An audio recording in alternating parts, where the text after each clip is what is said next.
first time I met Srila Prabhupada wasn't until 1973 at Rath Yatra in London. And I'd been associating with Prabhupada's devotees since they were #1 or #2, the hit parade in London in 1969, so it took me a long time to actually meet Prabhupada.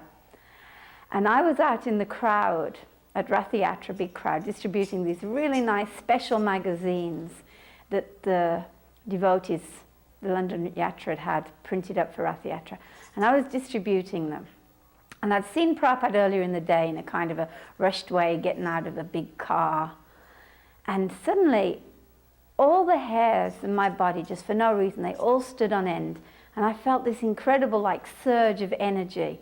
And I looked over my shoulder, this way, and there, like, behind me was one sannyasi or whatever, and next to him was Prabhupada. He was right behind me.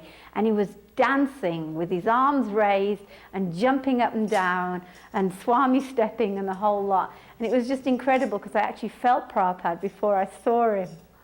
And to this day, I can still remember that incredible joy that went through my body at the sight of Prabhupada dancing and chanting. It was amazing. Well, I had association with Prabhupada before I took Gayatri in that I used to clean Prabhupada's rooms. And it's an interesting little observation on how Prabhupada was. That I used to clean Prabhupada's rooms up in Bombay, again, up those 2 flights of stairs, the old quarters. And one day, somehow I mistimed, and I was halfway down the stairs when Prabhupada was coming up the stairs. So I jumped into somebody's kitchen and paid my obeisances. But he stopped, and he looked at me, and he said, "So, you are chanting Hare Krishna?" And I said, "Yes, Srila Prabhupada." And he said, "Jai." And then off he went up the stairs. It was really cute because I realized, again, years later, you think about these things, and that's what Prabhupada wanted, us to chant Hare Krishna. And another funny incident, going up those 2 sets of stairs again, was one time, I think it was Bhaktisiddhanta's appearance day, and we'd cooked a big feast for the deities. In those days in Bombay, we cooked a feast on any of the appearances, disappearances. We'd always cook 108 feasts for the deities, for Radharasa Bihari. So we cooked this big feast. So Hamsa Dutu was with Prabhupada, and he said, "Oh, you should show it to Prabhupada." So you can imagine, we got these big lids to those big Indian pots, the big lids, and we put it must have been pretty much all the preparations on. And we carried it across Hare Krishna land, up the stairs, and it all went into Prabhupada's room. And Prabhupada sent us a message. This is Sava Mongol and I did all this carrying up the stairs. And Prabhupada sent us the message, "This movement is nothing without its feasts." Actually, there's another interesting story in Bombay when I was cleaning Prabhupada's rooms. And I left the light on for him because Prabhupada was just, a minute away or something. And I put the light on as I left the room so that he wouldn't have to put the light on when he came in the room. And Prabhupada said, "Who has left the light on?" That kind of, I don't know the exact words, but that kind of thing, because he was very concerned about lights being left on and things like that, because he was very concerned about Krishna's money. He didn't like lights. Even though I'd done it as like a service, he didn't want the lights left on. He was perfectly capable of switching a light on. I remember one time as well, we were in Prabhupada's rooms, because when Prabhupada came to Bombay, which was very regularly, we'd all go to the airport. The whole temple would go to the airport, which was very near to Hare Krishna land. We'd all go and meet him, huge kirtan, all jump in taxis and come back and go up to Prabhupada's room. And one time I was holding Radhakund and Jashamati Nandan's eldest daughter. She was just a baby. And Prabhupada, he knew who was who, because he said to me, "Where's the mother?" He wanted to know where the mother was, and I said, "It was cooking." He took a personal interest in each devotee. Well, another interesting thing which shows how personal Srila Prabhupada was is I used to run a Gurukul for local children, poor children, in Bombay. And we used to have rip-roaring kirtans. So one day Prabhupada heard the kirtan. So he asked, "Who's chanting?" So they said, "Oh, there's a Gurukul." So the next day it was decided I should take the children up to meet Prabhupada. So we had a stack of pictures of Radha and Krishna that the children had done. So we went into the room and we handed Prabhupada the pictures, and we all sat down, and Prabhupada looked through the pictures that the children had done. And he kind of, smiled. I think there was some sweets or something given out, something like that. And then, he kind of went, like, we could go now. But it was so personal that Prabhupada, these little beggar kids, practically speaking, Prabhupada took the time to have them in his room, look at their pictures. It just showed what a magnanimous person Prabhupada is. I went preaching with Prabhupada once to Ahmedabad. Yeah, we took little Radharasa Bihari, little ones, the deities. We took them with us. That was Radha Krishna. So I don't know whether that's known, but with Prabhupada, we took the Radha Krishna deities to Ahmedabad. He met us in Ahmedabad. He'd come from Mayapur, Vrindavan. He came from Vrindavan, and the Bombay devotees met him in Ahmedabad. And a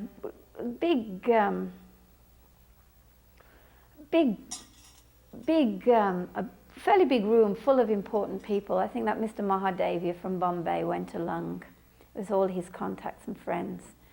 And Prabhupada said, and I always remember this because it just showed me how Prabhupada was able to charm everyone. And Prabhupada, he looked out at all these ladies and gentlemen, and he was speaking in English, and he said, Bengali and Gujarati is a special birth. He said, Krishna's father was a Gujarati. And they're all smiling and everyone's happy.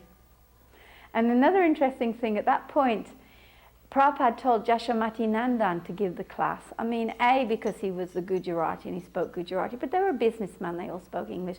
But I think in one way it was interesting to show how Prabhupada was ready to delegate to his devotees. He wanted his devotees to take responsibility for this movement. It's not that he was going to sit there and do everything. He wanted us all to push this movement on together. And I think that showed that the way he delegated, Jashamati Nandan, now you give a lecture. I thought that really showed Prabhupada how he worked. I came to Vrindavan in early 1976.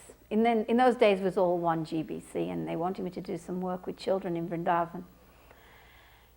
And eventually I got to clean Prabhupada's rooms. Shruti Rupa had been cleaning Prabhupada's rooms, but one day and I was helping her. And one day she said to me, okay, Moksha, that's it, I'm going, you're in charge. So I was left with Prabhupada's rooms to look after, which was ecstatic. And the way it worked was, after Mangal Artik, before Tulsi Puja even started, I'd leave and I'd go in the back way into Prabhupada's room through where the fountain is, although the fountain, I think that came slightly late, but it came around that time, the fountain through the back door. And I'd go into the prasadam room, or the breakfast room, I always called it. And you could see how Prabhupada had walked from his bedroom, the old bedroom, not where the bed is now, obviously, through the prasadam room and into his room, because the doors would all be open. And I'd sneak into Prabhupada's prasadam room, trying to make as little noise as possible, because he'd be sitting right there in his darshan room translating. And I'd slowly, slowly close the doors, trying not to make any noise. But he always looked up, and he'd look up, and I'd, pay my obeisance, close the doors, pay my obeisances, so as not to disturb him. And then I'd start cleaning the back of the house where his bathroom and the toilet was, and his bedroom. So when Shruti left, or even, it might have even been when Shruti was still there, she told me how the Prabhupada was complaining that his marble floor had become stained from the mustard oil, his massages. It looked like the marble stain, but it wasn't. It was actually stains on the marble, and how Prabhupada had complained. So I'd started systematically getting rid of these stains by sprinkling, I don't think you have it in America. In England we have it. It's called like Vim. It's like a white scouring powder. You get it here in India, and I sprinkled it all over the floor. And I got a hard broom, the Indian hard brooms, and I would scrub and scrub and scrub, and these stains were slowly going. So to do that, I'd be like Indian style, sari wrapped around my knees, squatting, scrubbing away. So there I was one day, sari around my knees, scrub, scrub, scrub, and the door starts to open. I thought, oh my God, it can't be Prabhupada, no. And Prabhupada's head peeped around the door. He didn't open the door completely. He opened it a little way, and he peeped his head around the door, and he said to me, may I come in? Which I thought was such perfect manners, may I come in? Not like, get the hell out of here, you're in my bathroom, but may I come in? So I kind of like totally flabbergasted, because Prabhupada never went in the back of his house during that period. It was before he'd go on his morning walk. That was his time. He was at his desk. So I said, yes, Prabhupada, of course, Srila Prabhupada. Come in, Srila Prabhupada. I remember just kind of babbling like that. And I scurried out. And I paid my obeisances in the bedroom, which had a black floor.